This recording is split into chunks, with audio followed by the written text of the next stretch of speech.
You're watching Kruger Nation Horror Movie Reviews. I'm Johnny Krug, and what better way to end my 4-month hiatus than with a double feature? Oh yeah. Welcome to the Grindhouse. Don't answer the phone. 1980.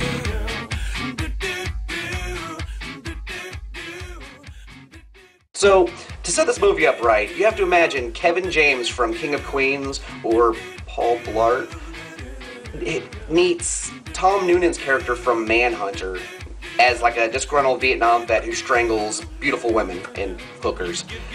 That's pretty much the whole plot of this movie. So the killer, after he kills each victim, has this pattern where he calls this radio talk show host who's like a psychologist, and she basically takes calls from troubled people, and he calls her and he talks about his migraines and his headaches and, you know, and about the victims he's killed and stuff. And this woman's the main actress in this movie, and she is just so unattractive. She looks like the Crypt Keeper from Tales from the Crypt, and there are a lot of really close shots on her face, just not necessary.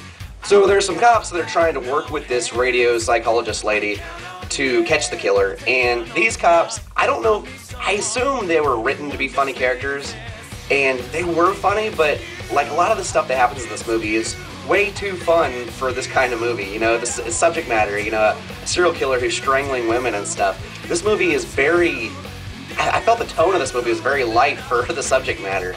And the cops, man, oh my god, they were probably the best part of this movie. And one of them is such a douchebag, and he's like supposed to be, you know, the hero in this movie. And I thought it was really funny because, you know, he'd be talking to the friend of a victim, and he'd say something like, "We're doing everything we can to find the guy who mutilated your friend." Mutilated? You use that word? Really? But I have to come back to the killer. It's not Kevin James, but he reminds me of Kevin James. And like everything he does in this movie is hilarious. Well, not the killings, not the murder. I mean, those aren't funny.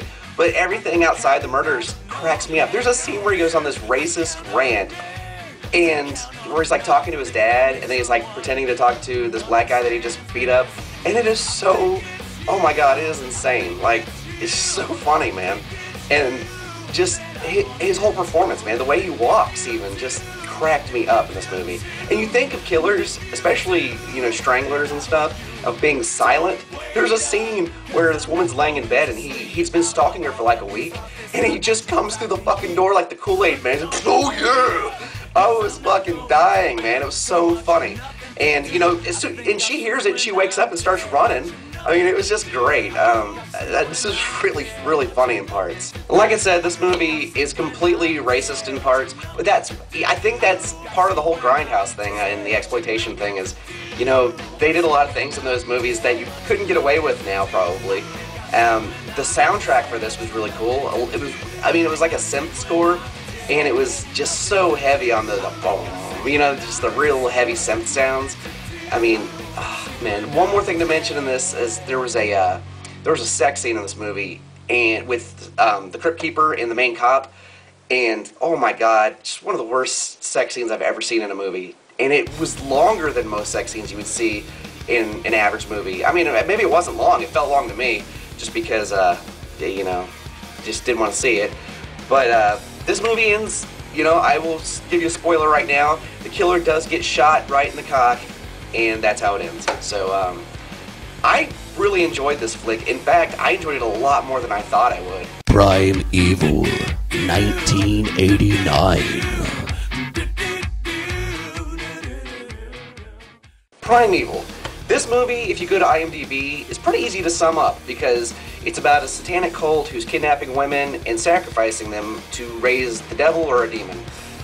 But if you watch the movie, it's a little harder to explain because it's thrown together so randomly, and there's so many crazy scenes that have nothing to do with anything. It just in the 30 minutes, it starts, there's a priest getting his head cut off, then we go to a drug rehab place where this lady's talking to like a sponsor, and then it cuts to like girls working out at a health club, and then there's a random sex scene, and then there's a sacrifice of some girl, and then another girl getting abducted, and then we cut to a church where a nun is talking to a priest about how when she was younger, she was part of some cult thing in some other country, and that she wanted to go undercover and infiltrate this cult.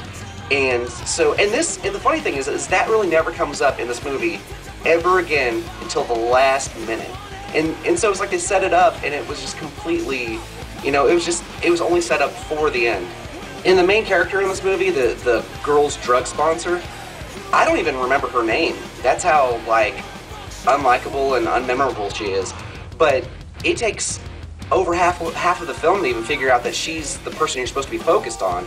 And all of her friends are getting kidnapped and sacrificed and killed. And it's just really weird because it seems like, especially after reading the IMDb description, that it is about the cult. But I think she's set up to be the main character that you're supposed to kind of root for and stuff. And honestly, you really never are invested in her at all.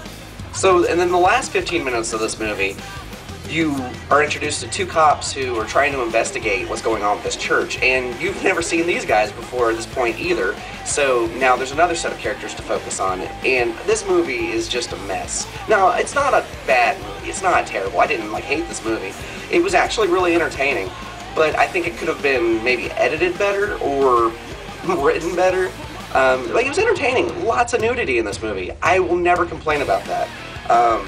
The ending was really cool. Like I said, in the last minute, here comes the nun randomly, and she shanks the demon. And I say shank because that's the only way to describe it. And the demon is this big, it's a puppet of some sort, but it actually looks kind of cool, especially, for the budget this movie probably had. And I didn't mention the cult leader, the guy who's, after these girls.